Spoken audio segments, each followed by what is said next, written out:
Sonic the Hedgehog 2. I'll be honest, despite my brother owning a Sega Genesis growing up, we barely played Sonic. And I know, that sounds kinda weird. It's like owning a Nintendo and hardly playing Mario, but there's a reason for it. There was an 11-year gap between me and my older brother, so by the time he had a Genesis, he wasn't really interested in Sonic anymore. Although, really enough, I do remember him playing Sonic again later on the Streamcast, so honestly, who knows? But this episode is different, because for the first time in over 3 decades, I'm playing a Sega Genesis game on the original hardware. And not just any Genesis, a Sega Genesis Model 1. The first and most people pistol when they think of the system. No emulation, no shortcuts, just original hardware, original controller, original experience. And I even got the 6-button Genesis controller, which if you know anything about the Genesis library, this thing matter. Way better for fighters, beat 'em ups, anything with timing actually counts. How did I end up here? Well, it wasn't exactly planned. A couple of weeks ago, I went to Gamer HQ with the intention of buying a Sega Genesis Model 2. Why a Model 2? Because that's the one I grew up with, so that was the one I had in mind. But when I got there, they explained they had just sold the Model 2 the previous day, and that person took the last cables. And they said something I didn't expect, that they hardly ever sell their actual Genesis consoles there. So the employee looks at me and says, "How do you feel about a Model 1? And honestly, I didn't really care which version it was. I just wanted the Genesis. The only issue was price. I was a little short. But they worked with me on it. Same price as the Model 2. So I walked out there with a Sega Genesis Model 1. Something I honestly didn't expect to own. Ever. And I also picked up Sonic the Hedgehog 2, complete with the box, cartridge, manual for only $20. $21 after tax. I also wanted Mortal Kombat 2 while I was there, but by the time I came back with the money, it was gone. Probably picked up by the same mystery person who grabbed the last Model 2 cables.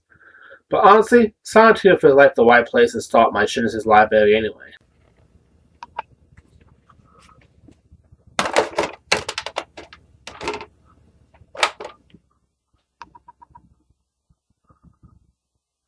Sega! And I'll say it right away. It is fantastic. There's something really satisfying about playing Sonic the Hedgehog 2 on the hardware it was made for. I don't have a CRT TV, but even without that, the experience still feels right. The colors, the sound, the speed, it all just clicks in a way that modern playthroughs don't quite capture. And yeah, Sonic is still Sonic. Fast, responsive, and honestly, kind of overwhelming in the best way. At times, it feels like the screen can barely keep up with them. And I can see why this game helped define the Genesis back in the day. What's interesting is how different things feel now compared to growing up.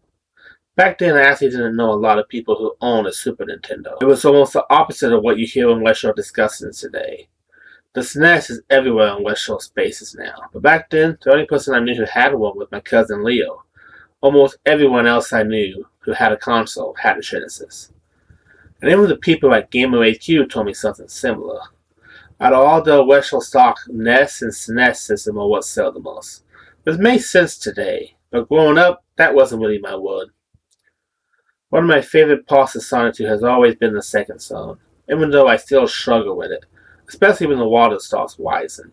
The moment where everything speeds up and suddenly you're not just platforming, you're surviving. There were ones where I had like 5 seconds left on the L meter, barely made it out, only to immediately die the boss anyway. But even with all that, this feels different. This isn't just me playing Sonic 2. This is me actually owning a piece of my gaming history. Not my brother's, but mine. I grew up with games like Battletoads and Double Dragon, Mortal Kombat 2, all of that. But this is the first time I actually own my own Sega Genesis. And that is something nobody can take away from me. So yeah, Sonic the Hedgehog 2 on original hardware still holds up. Still fast, still fun, and it means a little more this time. So that's all for this Isn't a TJ Reviews. Don't forget to hit that subscribe button, and I will see you in the next video.